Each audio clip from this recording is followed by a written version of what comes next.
Welcome to a captivating journey along the Mekong River, one of the most iconic waterways in Southeast Asia. In this video, we'll explore the rich history, diverse cultures, and vital ecosystems that make the Mekong River a lifeline for millions of people. Join us as we embark on an unforgettable adventure.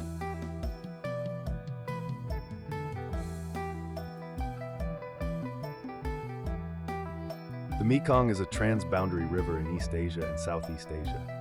It is the world's 12th longest river and the third longest in Asia, with an estimated length of 4,909 kilometers, 3,050 miles, and a drainage area of 795,000 kilometers, 307,000 square miles, discharging 475 kilometers, 114 cubic miles of water annually. From its headwaters in the Tibetan Plateau, the river runs through southwest China, Myanmar, Laos, Thailand, Cambodia, and southern Vietnam. The extreme seasonal variations in flow and the presence of rapids and waterfalls in the Mekong make navigation difficult. Even so, the river is a major trade route between Tibet and Southeast Asia. The construction of hydroelectric dams along the Mekong has caused serious problems for the river's ecosystem, including the worsening of drought. The Mekong was originally called Mae Nam Kong, from a contracted form of Thai, shortened to Mekong. In Thai and Lao, Mae Nam, Mother of Water, is used for large rivers, and Kong is the proper name referred to as River Kong. However, Kong is an archaic word meaning river, loaned from Austroasiatic languages, such as Vietnamese Song. The Mekong River was known to early European traders as the Mekong River, Mae Kiang River, and Cambodia River. The difficulty of navigating the river has meant that it has divided, rather than united, the people who live near it. The earliest known settlements date to 210 BCE, with Ban Chiang being an excellent example of early Iron Age culture. The earliest recorded civilization was the 1st century Indianized Khmer culture of Funan in the Mekong Delta. Excavations at Ak Eo, near modern Anjiang, have found coins from as far away as the Roman Empire. This was succeeded by the Khmer culture Chenla state around the 5th century. The Khmer Empire of Angkor was the last great Indianized state in the region. From around the time of the fall of the Khmer Empire, the Mekong was the front line between the emergent states of Siam and Tonkin, North Vietnam, with Laos and Cambodia, then on the coast, torn between their influence. The Mekong rises as the Za Q and soon becomes known as the Langkang River from the old name of the Lao Kingdom Lan Sang, and may also be understood as the Turbulent Green River. It originates in the Three Rivers Source Area on the Tibetan Plateau in the Sanjiangyuan National Nature Reserve. The reserve protects the headwaters of, from north to south, the Yellow, the Yangtze, and the Mekong rivers. It flows through the Tibetan Autonomous Region and then southeast into Yunnan Province, and then the Three Parallel Rivers area in the Hengduan Mountains, along with the Yangtze to its east and the Salween River, Nujiang in Chinese, to its west. Then the Mekong meets the China-Myanmar border and flows about 10 kilometers, 6 miles, along that border until it reaches the tri-point of China, Myanmar, and Laos.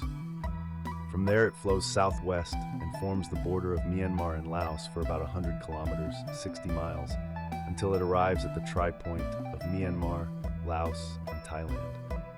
This is also the point of confluence between the Ruak River, which follows the Thai-Myanmar border, and the Mekong. The area of this tri-point is sometimes termed the Golden Triangle, although the term also refers to the much larger area of those three countries that was notorious as a drug-producing region. From the Golden Triangle tri-point, the Mekong turns southeast to briefly form the border of Laos and Thailand. Kon Pi Long is a series of rapids along a 1.6 kilometers, 1 mile section of the Mekong River dividing Chiang Rai and Bokeo Province in Laos. The name of the rapids means where the ghost lost its way. It then turns east into the interior of Laos, flowing first east and then south for some 400 kilometers, 250 miles, before meeting the border with Thailand again.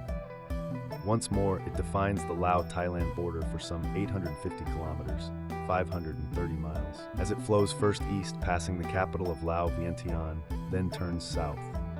A second time, the river leaves the border and flows east into Laos, soon passing the city of Pax. Thereafter, it turns and runs more or less directly south, crossing into Cambodia. At Phnom Penh, the river is joined on the right bank by the river and lake system, the Tonle Sap. When the Mekong is low, the Tonle Sap is a tributary. Water flows from the lake and river into the Mekong. When the Mekong floods, the flow reverses. The floodwaters of the Mekong flow up the Tonle Sap. Immediately after the Sap River joins the Mekong by Phnom Penh, the Basak River branches off the right west bank. The Basak River is the first and main distributary of the Mekong. This is the beginning of the Mekong Delta. The two rivers, the Basak to the west and the Mekong to the east, enter Vietnam shortly after this. In Vietnam, the Basak is called the Ho River, Sông Ho or Ho Giang.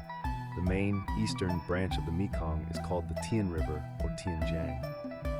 In Vietnam, distributaries of the eastern main Mekong branch include the My Tho River, the Ba Lai River, the Ham Luang River, and the Co Chien River.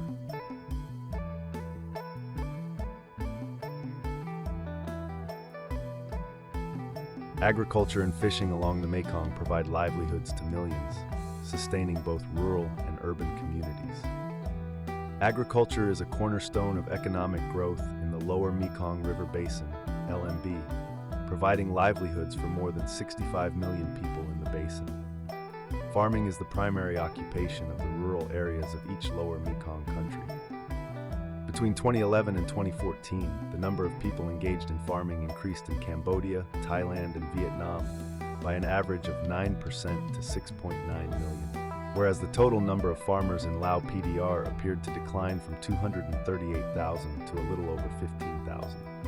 The most important secondary occupation is farm labor, which increased by almost 500% between 2011 and 2014 to 18.6 million. These confirm the importance of the agricultural sector in generating household income. More than 10 million hectares of agricultural land in the LMB is used for rice production, amounting to more than 80% of agricultural production. Irrigation water use accounts for more than 70% of current utilization, with 12% of the total annual flow being diverted for agriculture.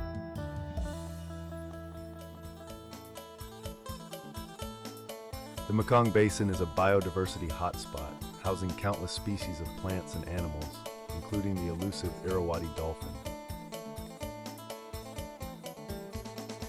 New species are regularly described from the Mekong. In 2009, 145 species previously unknown to science were described from the region, including 29 fish species, 2 bird species, 10 reptiles, 5 mammals, 96 plants, and 6 amphibians.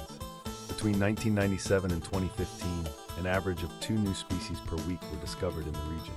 The Mekong region contains 16 World Wildlife Fund Global 200 ecoregions, the greatest concentration of ecoregions in mainland Asia.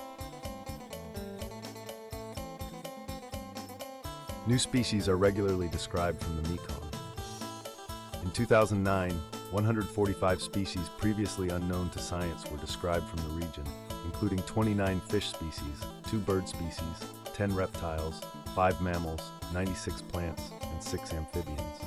Between 1997 and 2015, an average of 2 new species per week were discovered in the region. The Mekong region contains 16 World Wildlife Fund Global 200 ecoregions, the greatest concentration of ecoregions in mainland Asia.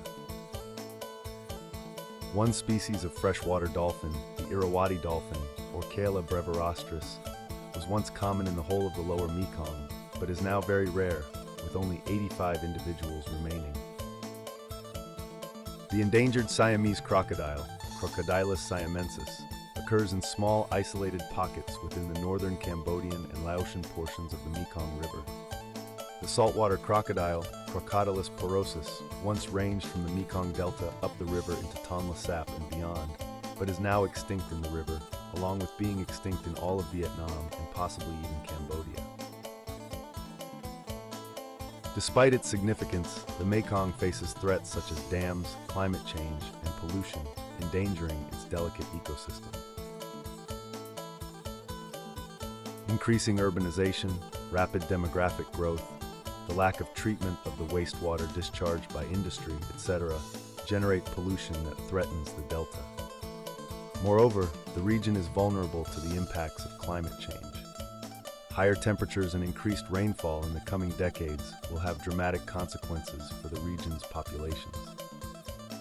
The first dam was built by China in 1986. Other, sometimes gigantic, hydroelectric development schemes were then built from the upper Mekong up to Vietnam, in parallel with the development of international cooperation regarding the river basin. The latter is spurred on by economic interest, and there is a great need to better share the river's resources among the river's population. Fortunately, there are dedicated conservation efforts aimed at safeguarding the Mekong's beauty and the communities that depend on it. The headwaters of the Mekong in Zidoi County, Qinghai, China, are protected in Sanjiangyuan National Nature Reserve. The name Sanjiangyuan means the sources of the three rivers. The reserve also includes the headwaters of the Yellow River and the Yangtze.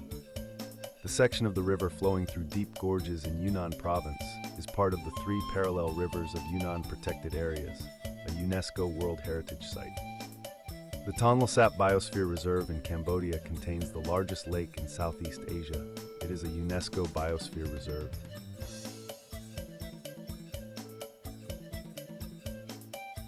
In 1995, the four countries, Thailand, Laos, Cambodia, and Vietnam, signed the Cooperation Agreement for the Sustainable Development of the Mekong Basin, which gave rise to the Mekong River Commission.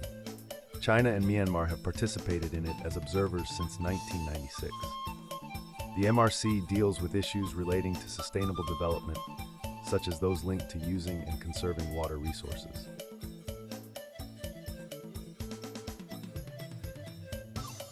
Works could be implemented to overcome these dangers, but the solutions necessarily involve every discipline: hydraulics and energy engineers, architects and urban planners, etc., and they require investments.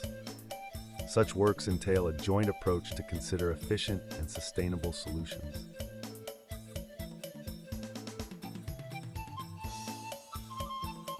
Naga Fireballs, Bang Phai Phayanak, also known as Bung Phai Phayanak or Mekong lights and formerly ghost lights, are a phenomenon said to be seen annually on the Mekong River. Glowing balls are alleged to naturally rise from the water high into the air. The balls are said to be reddish and range in size from smaller sparkles up to the size of basketballs. They quickly rise to a couple of 100 meters before disappearing. The number of fireballs reported varies between tens and thousands per night. The phenomenon is locally attributed to Phayanak, a giant serpent Naga, said to live in the Mekong. As we conclude our journey along the Mekong, remember that this river isn't just water. It's a vital thread in the tapestry of Southeast Asia, connecting people, cultures, and nature. Thank you for watching. We hope you enjoyed the journey, and don't forget to like and subscribe.